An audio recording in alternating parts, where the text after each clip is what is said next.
Welcome to the CBS Radio Mystery Theater Archives, the only YouTube channel which has the original classic episodes of the CBS Radio Mystery Theater in order with no ads. Thank you for listening, and now, enjoy the show.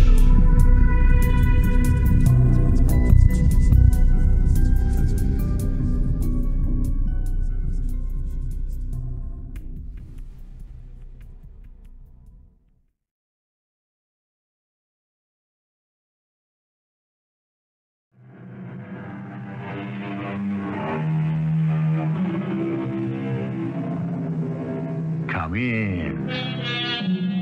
Welcome. I'm E.G. Marshall. It has been said by more people than I that the virtuous can walk the straight and narrow path single file, but one can never sin alone. The evildoer is pursued to the ends of the earth by one voice, his conscience. This tale, adapted from the pen of Edith Wharton, reminds us with what hypnotic tongue the voice of conscience can speak. Are you saying that for the past 200 years, the same ghost has been living in this house? Oh, no, Mrs. Morgan. The house has changed hands many times. Many people have lived here. The ghost is always a different ghost. Well, that's a new twist. And the way I figured, Mr. Morgan, it's the people who bring a ghost with them. There's something about this house that always makes a ghost feel welcome.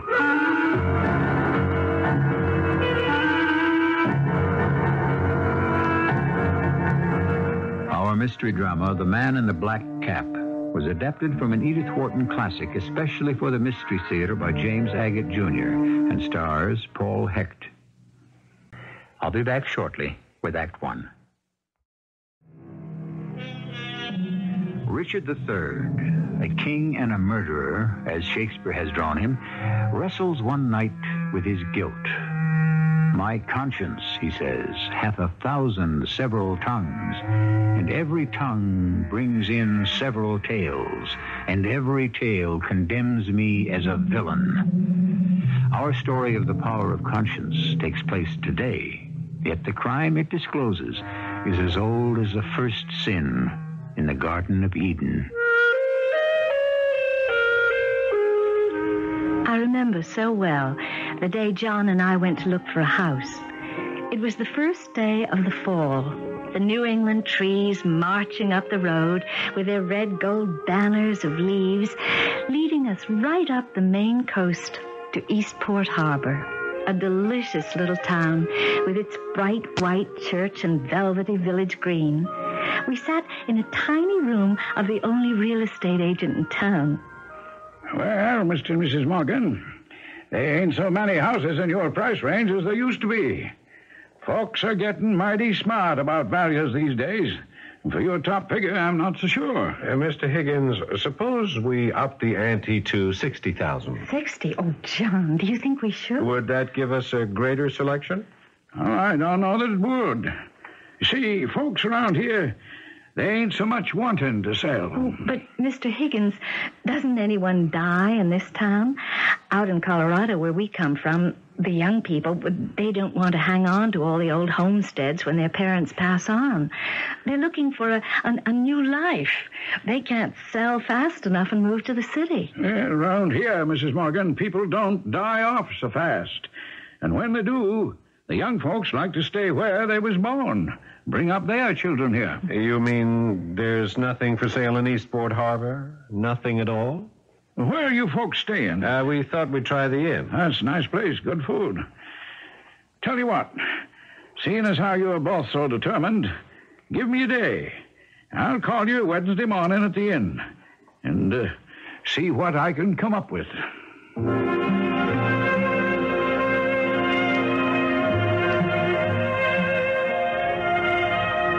What's the verdict?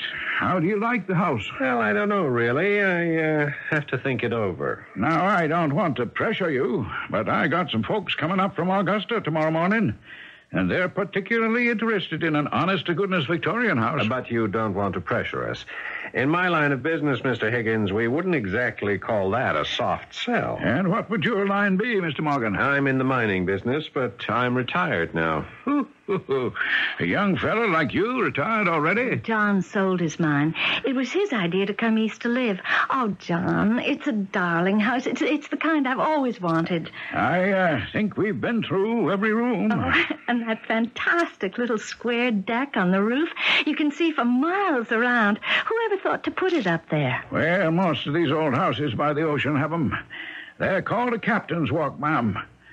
100 years ago, captain's wife could go up there to watch for her husband's ship to come in. Oh, do you hear that, John? It's just the place to write. Oh, I don't know. The kitchen needs a lot of work. That old icebox and the old coal stove. That's going to be my department. I want the kitchen to stay old-fashioned, just the way it is. You're not going to like hauling coal to cook with, I'll tell you that. It takes a little getting used to. Now, how far does the property extend? You said 25 acres? Well, come here to the front door. I'll show you. Now, I'd say just about as far as the eye can see in all directions. To your right, to your left, straight ahead up the hill. And in back of the house, clear down to the ocean. Oh, I love this garden. And the rambling roses on each side of the gate. I can't wait till spring. Oh, it's a nice location, I'll say that. I'm going to put a lot of time into this garden, John, while you're writing your book. Oh, and that clock striking the hour. It's been doing that for over 200 years, Mrs. Morgan. 12 o'clock. Oh, so many pretty sounds. I think I know everything I have to know about this place, and it all makes me absolutely positive I want to live here. Now, there's only one thing about the house I haven't told you folks. But seeing as how you're a modern kind of couple, I didn't think it very important. Do you mean the fact that every room needs painting? The ghost. There's a ghost that lives here? You were right, Mr. Higgins, not to bother us with fairy tales. It's high time people discarded such superstitions. Oh, superstitious I'm not. I'm not the only real estate agent in Eastport Harbor. I'm also the only sheriff. I didn't know that. You're the sheriff, too? Well, meaning I look at happenings realistically, believe me. At one time, I'd have said the same as you about superstitions. But, the ghost who comes around here is different. Oh, how so? I've seen it myself. Are you a drinking man, Mr. Higgins? Oh, no more than I can handle. Why? Well, I thought perhaps you tied one on the night you saw this ghost. It wasn't night. I've seen it by day. And have there always been ghosts here? For 200 years, ma'am. Always the same? Oh, no. Always a different ghost. Oh, well, that's a new twist. The way I figure it, it's the people who live here who bring the ghosts with them. Something about this house that makes ghosts feel welcome. Well, it's the only explanation I can give. John, this is the house I want to live in. Put down my roots. And Eastport Harbor is the town I want to live in. Now, you arrange everything with Mr. Higgins.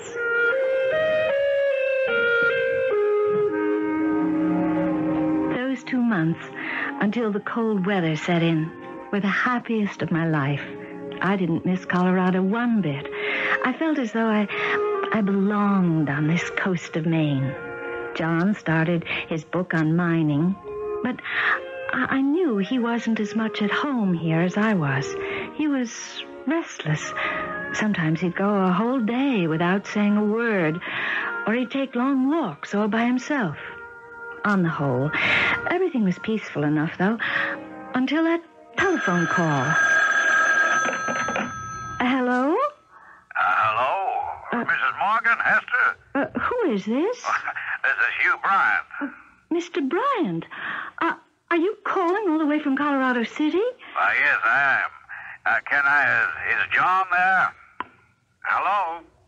Why, John, is that you? This is Hugh Bryant. I better hang up in the hall extension, Mr. Bryant. I guess you and John want to talk. Bye. Bye, Hester. Nice to talk to you. John, you still on the phone? Yes, I am, Hugh. Hester, go on. You can hang up now. Why did John cut me off like that? I stood by the telephone for a few minutes. Then suddenly this awful feeling came over me. The sulphurous smell of danger. I turned around quickly, and there was a shadow of a man on the frosted glass frame around the front door. Then he was gone. And then something compelled me to pick up the hall extension again and listen. When did all this happen, Hugh? Early this morning. And where does that leave the lawsuit? Well, it still stands, I guess, unless he dies of the gunshot wound. Well, he's in a coma now. The nasty part is I thought I'd hushed up the whole lawsuit, but now it's going to be in all the papers. I've had 3 reporters here already with a lot of insinuating questions. Oh, what do they say? Nothing very complimentary about you, John. Yes. Well, keep me posted, will you, Hugh? Yeah, I'll send along a clipping or so. And if anything develops on the lawsuit, I'll let you know. Okay. Thanks for calling, Hugh.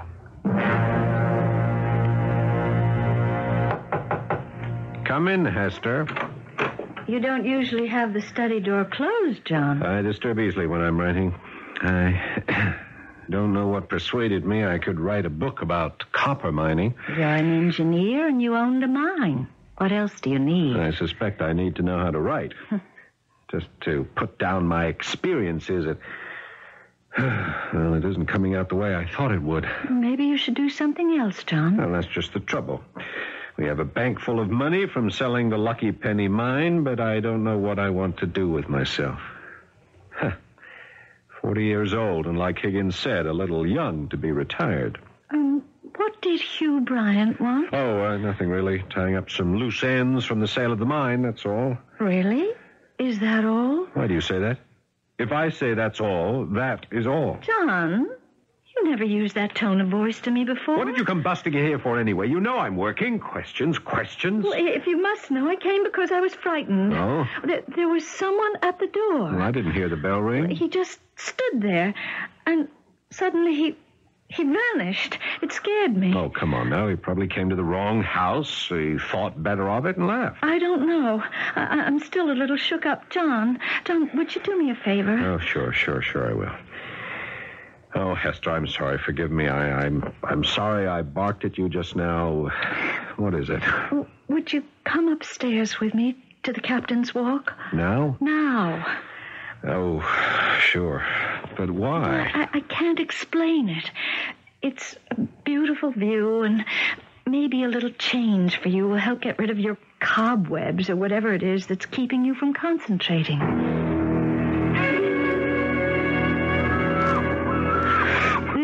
It's a little nippy up here. You really can see for miles, huh?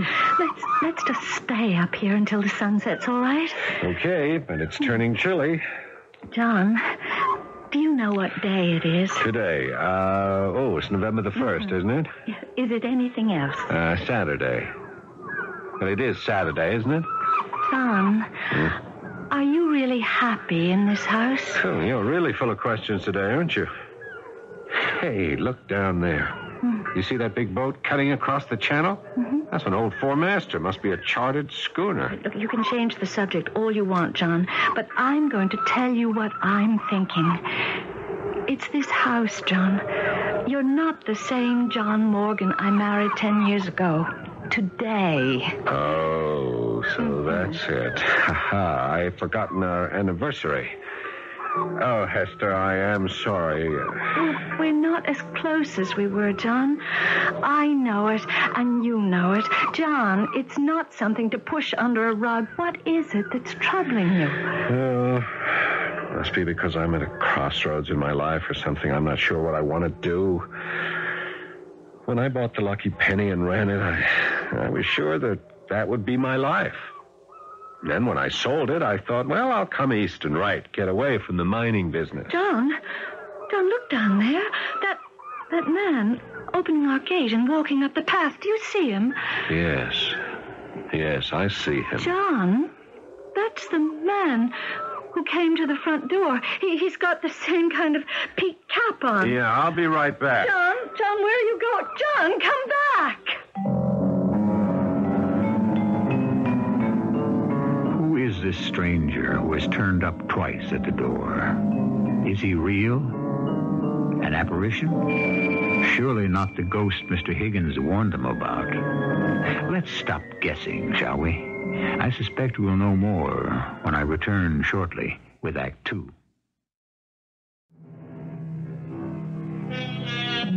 Let me reset the scene for you. It is November. In a large old house right on the Maine coast dwell a husband and wife recently transplanted from the Midwest, where the husband has made what in commercial circles would be called a killing. Are we being overly suspicious if we wonder whether the killing was purely business? John? Darling, where are you? Oh, you frightened me. What's the matter with you, Hester? You open a door, I happen to be standing right behind it. Oh, what are you doing? I just got up from my desk to find a book. What should I be doing? I'm trying to write. What about that man? What man? 5 minutes ago, you left me on the roof. I had to climb down that rickety ladder all by myself. Now, what about the man we saw coming in the gate? The man I'd seen before when you were on the phone. Oh, yeah. Nothing. Nobody. I thought it was old Higgins, so I ran down to ask him about the deed. I haven't received a certified copy yet. You thought the man we saw was Mr. Higgins? Oh, whoever it was, when I opened the door, was gone. How could that be? I was looking right down from the captain's walk. I didn't see anyone go away. I can't help what you saw or didn't see. He'd gone, I tell you, and no one was there. I can't imagine why you thought it was Mr. Higgins. This was a much younger man. Please stop plaguing me, Hester, and go away. Sometimes you can be very exasperating.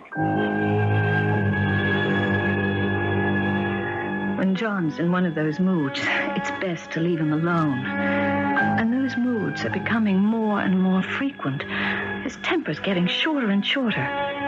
Then, something caught my eye on the hallway floor. I bent down and picked up an empty shotgun shell.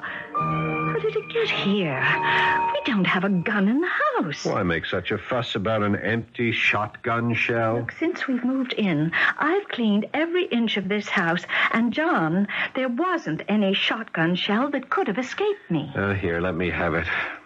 Oh, now, will you look at it, honey? Who knows how long it's been lying around? Could have been kicked in the door by someone walking in. There are 1,000 rational explanations. Look, my dad and I used to go hunting in the lake country, and I fired hundreds of rounds of those things. If it was fired more than 2 days ago, I'll eat it. Hester, look, why are you getting on my nerves like this? Will you tell me why I am? We'll be hurting each other soon, Hester, if we go on this way. I agree.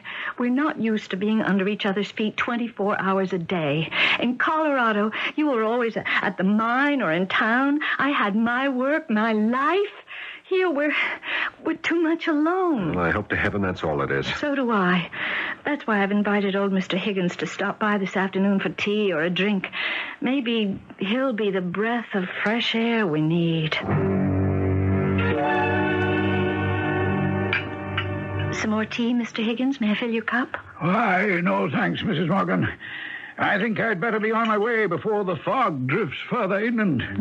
It's nice of you, too, to invite me over. You know, whenever I hear that foghorn, I think of some captain's wife up on our roof, waiting for her husband's ship to come in. It's just what they used to do, Mom. Mr. Higgins, you remember the day we first came to see you last September? You said you had another party interested in buying this house? Yeah, I do. Do you think we could get our money back if we put the house on the market? John. You heard me, Hester. Put the house on the market. Well, now, I'm sorry it doesn't suit you.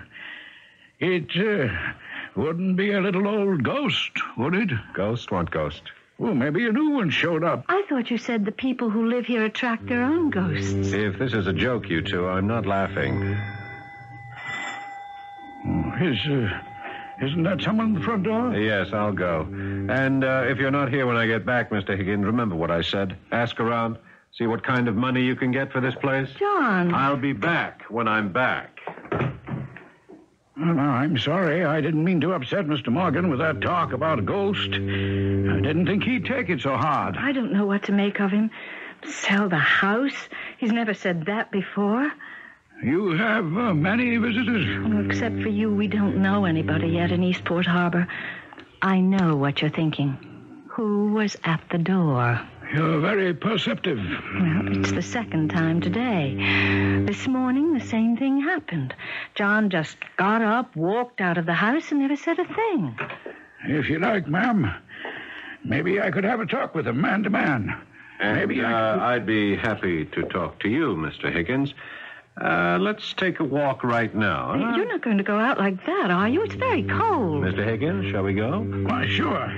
Now's as good time as any. Mrs. Morgan, thanks again for the tea. Mm-hmm. I'm sure Mrs. Higgins will want you both to come visit us. Okay, neighbor. Let's be off before it gets so foggy we can't see our feet. Oh, and take your red Christmas scarf, darling. You know how easily catch cold. Yes, I will. Oh, and you won't be long, will you? That foghorn's such a lonely sound. It gives me the woolies knowing you're out somewhere in it. It scares me. Hester, darling, what are you talking about? We're going to stay here. You know we both love it. Fog or no fog. It was all part of John's strangeness. His sudden turnabout from wanting to get rid of the house to saying he loved it here. I went into his study and had a long look. It got later and later, so I went up to the captain's walk to wait for him. Hester, where are you? I'm coming down, John. I was beginning to worry. I've had a stew ready since 6, and it's after 8. Now, tell Mr. Higgins to leave his coat in the hall if he wants to come in. I'll set another place. Mr. Higgins isn't here. What?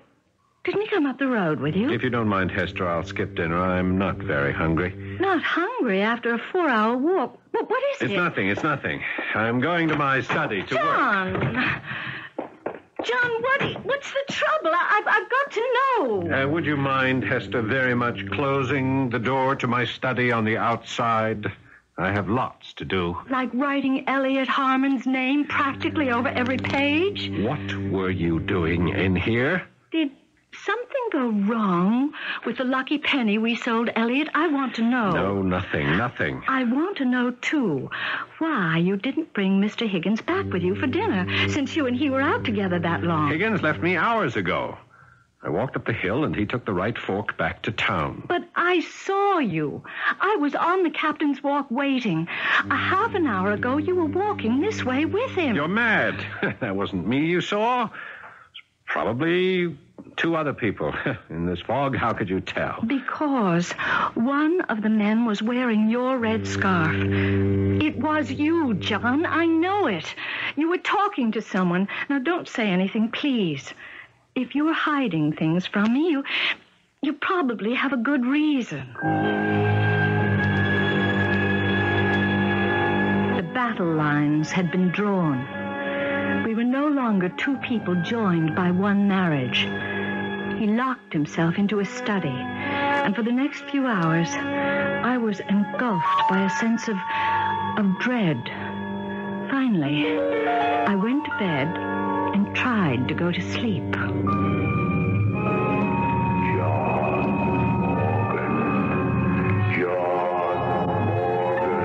I was wide awake. There was something heavy in the air. You cheated me. What? Who's there? John, what is it? Is it a nightmare? And I for an eye, John Morgan. No!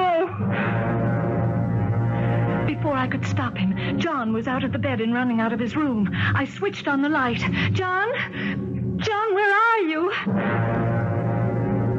I ran about the house like a crazy person. I couldn't find him. I ran back to the bedroom, slipped on some dungarees and a shirt. And then it came to me.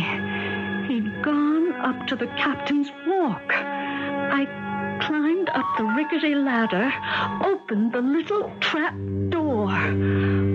No, it's not true. I told you that 1,000 times. I said I'd fix everything, didn't I? Give me time. That's all I ask. Look, I never knew. Why do you keep coming after me? It wasn't my fault. I had nothing to do with it. You've got to believe me. No, you wouldn't do that. You wouldn't hurt her. She knows nothing. Don't do it. Come back here. Come back. Come back. John! Don't climb over the railing, John!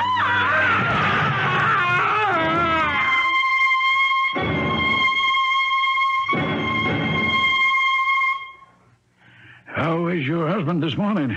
I can't believe it. He leads a charmed life. Nothing broken after he fell off the roof? Well, as I told you on the phone, I ran downstairs. He picked himself up. He didn't say a word. He just went to bed. What was he doing on the roof in the middle of the night anyway? I wish I could tell you, but it's so incredible. Nobody would believe me. No one would ever believe what? Oh, good morning, Higgins. What brings you here? Oh, Miss Morgan, I heard you had a little trouble last night. Fell or slipped or something. You wouldn't like to have someone look at you? I know you mean to be neighborly, Higgins, but you understand I've got to get to my study and work, huh? Bring me some coffee, will you, Hester? I guess I'd better go. Mr. Higgins, if I told you something, could you keep it to yourself? Hester, I said coffee, please. I'll go now, Mrs. Morgan. And if there's some way I can help, please phone me. I don't know if you can. I don't know if anyone can. Here's your coffee, John. Oh, thanks. Just leave it on the table, huh? You know, last night, when you were up there on the captain's walk, who were you talking to, John? What? John, don't shut me out. Tell me what's troubling you. Hester, look, believe me, I can't, Hester. I want to, but I can't. It's been months of this waiting and... Oh, what's that you've got in your hand? The mail? One letter. It just came.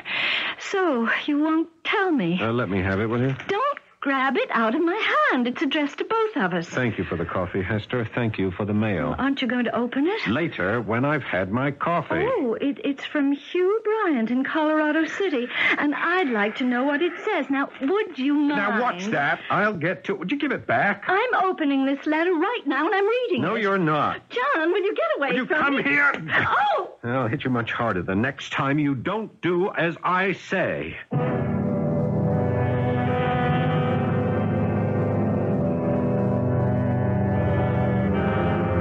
Often a man loses so much control that he attacks his wife. I can hear you say once is too often, and I agree. Have we here a man so plagued by guilt, so pursued by the echo of conscience, that he is driven to acts he would never condone in others? I think we shall discover the answers when I return shortly with Act 3. It takes love, courage, and restraint to withstand a slap in the face from your own husband. Hester Morgan possesses all three. But I think you'll agree that there's more to this than moods and acts bordering on the irrational. Obviously, a good and quiet conscience, a peace above all earthly dignities, as Shakespeare has defined it, is not John Morgan's frame of mind. All right, open the letter. Go on. I will. Oh, but there isn't a letter. Just this. A newspaper clipping. Oh, what is it? Well, how should I know? Read it. Lucky penny fraud. John, did you know about this? Well, what does it mean? Is it a lawsuit? I don't know. It's nothing. Mr. Bryant sent it to us. Look, it's cut out from the Colorado City Times. Is it true what it says? Elliot Harmon is suing us for defrauding him in the sale of the Lucky Penny. Oh, it doesn't mean a thing. He bought the mine as is. He had tests made. There was no pig in the poke. But why is he suing us then? What for? He is suing the wrong party. Who knew the government would suddenly step in and stop all strip mining? Well, is that what happened? He took his chances like all of us do. Who knew such a thing would happen? So he sues me. Anyway, that's all past. Past? Well, look at the date on the clipping. It was months ago. In fact, the day we left Colorado. It's all over anyway. You mean he lost the case? No. It never came up in court. Was it true, John? Did you cheat him? Was it a fraud? I've got to know. He withdrew the case, I told you. I want to know why. He had an accident, that's why. How do you know? Because you phoned me from Colorado and told me. What kind of an accident? He shot himself. Oh, no. His poor wife. I wish I'd known him. Oh, no. Why are you going on like this? It's nothing to do with us. I remember his wife, Sarah. She was such a lovely girl. Well, when did he die? He's not dead. At least not so far as I know. I can't believe anything you say. I'm going to telephone Mr. Bryant myself and find out. You'll do no such thing. Oh, yes, I will. The lucky penny was in both our names. I want to know what happened to that poor man. Put that phone down. I'm warning you, Hester, don't force me. Never mind, operator. I won't be making that call.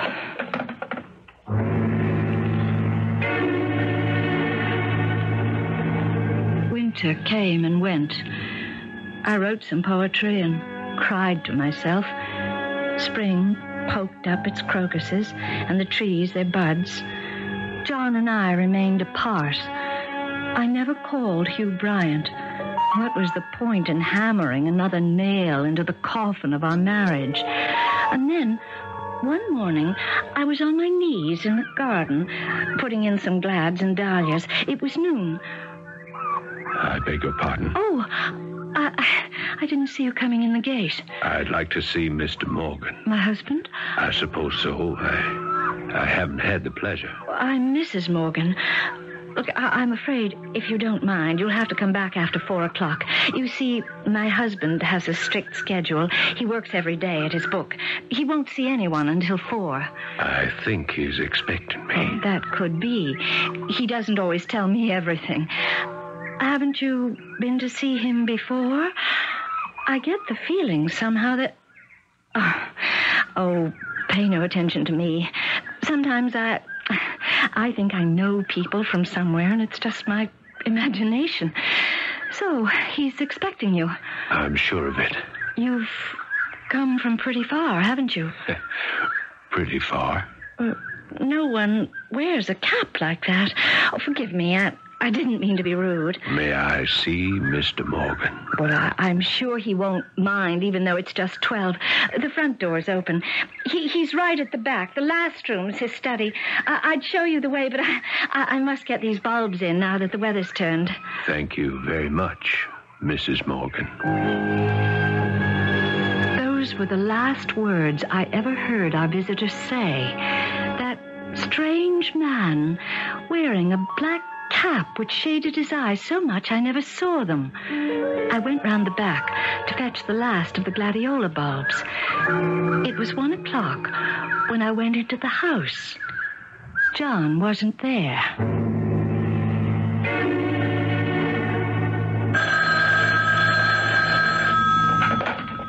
Hello? Hello? Mr. Higgins? Oh, Mrs. Morgan. I got your message when I got home. My wife said you'd called.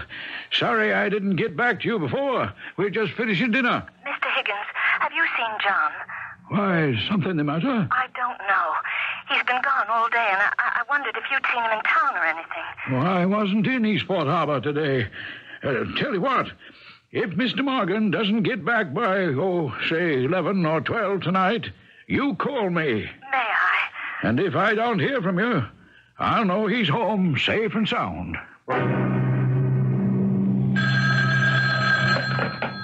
Hello? Yes? Mr. Higgins, it's midnight, and John isn't back yet. Okay, Mrs. Morgan. You just sit tight. I'll be right over. Now, first thing in the morning, Mrs. Morgan, I'll get a parcel of volunteers together, and we'll search the whole area. But you're sure, ma'am, he didn't leave some message for you? I looked everywhere. In his study, on his desk. It was just like he got up and walked out the door. And when was the last time you saw him, Mrs. Morgan? Oh, about breakfast time. I brought him some coffee. Not anywhere since, going out the door or up the hill? No. The man who came to see him, he must have. Oh, what man? A young man. He said John was expecting him, so I sent him along inside, and I went about putting in my flowers. Then about 1 o'clock, I went in to make lunch, and John was gone. Uh-huh. And his visitor? They were both gone. Would you remember what he looked like, the young man? Oh, I think so. Wasn't anything funny about him? I mean, he was real flesh and blood, as they say. Well, it never occurred to me that he was a... Oh, that's not possible, is it, Mr. Higgins? Not real? Well, I hope not. I guess not. And then there's this telegram that came for John yesterday from Mr. Bryant, our lawyer in Colorado City. Here, I'll read it to you. Need you personally to sign documents relating to Lucky Penny, Bryant. Lucky Penny? It should be called Unlucky Penny. It's been nothing but bad luck to everyone who's picked it up.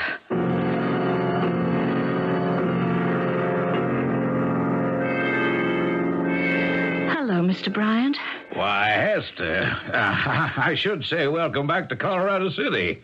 But what I am going to say is, don't you people believe in answering telegrams? Now, 3 weeks ago, I needed to file these papers.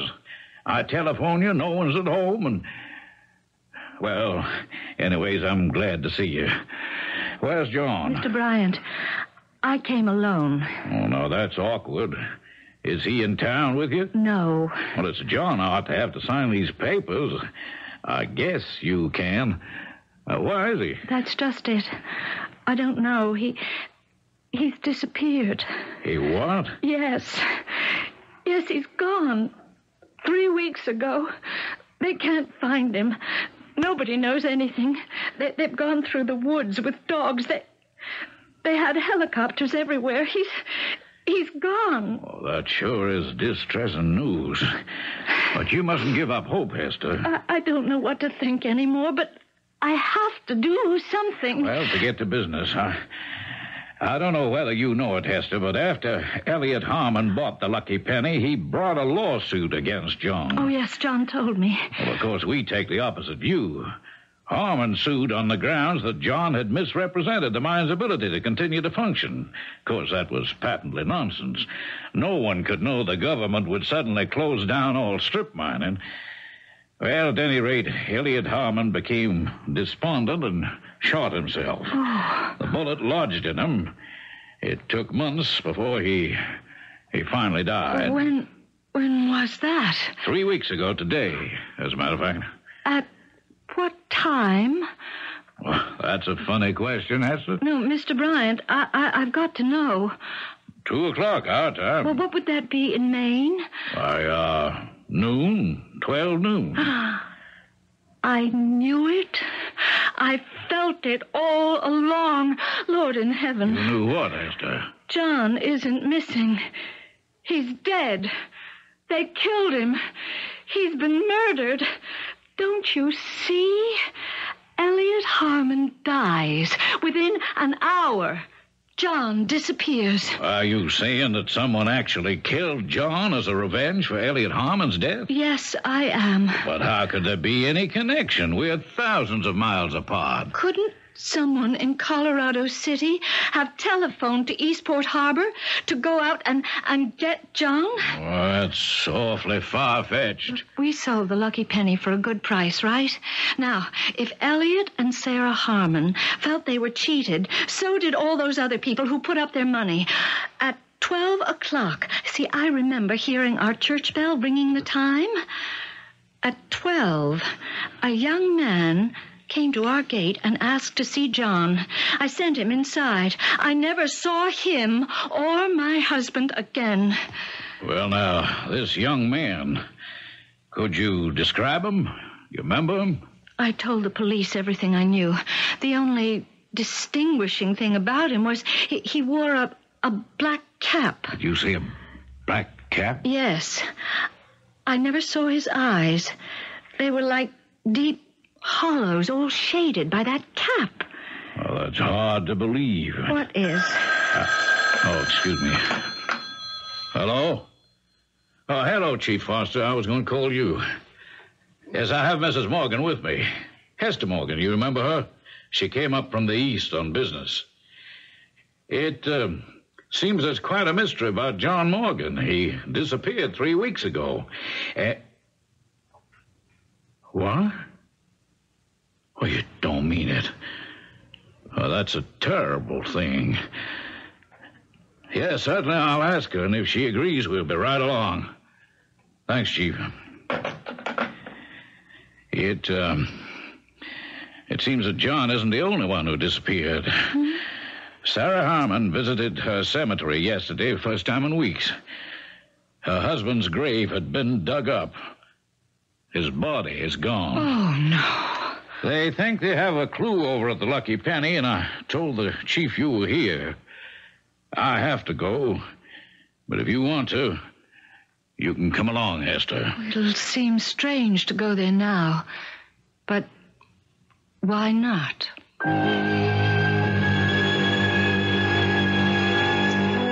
When we arrived at the Lucky Penny, they dug an experimental shaft to locate new deposits. A crowd of rescue workers stood around it. They'd found something at the bottom. Finally, they brought up 2 bodies. One was John's. John, my husband. The other, they said, was Elliot Harmon. He had a black cap on his head. I recognized him as the young man who had come to see John 3 weeks ago.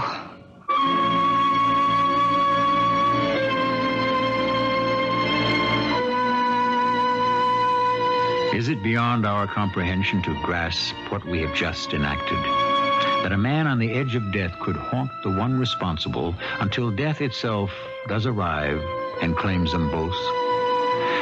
We know so little of the world beyond. Isn't it possible that our flights of fancy could be on the wings of truth? I shall return shortly.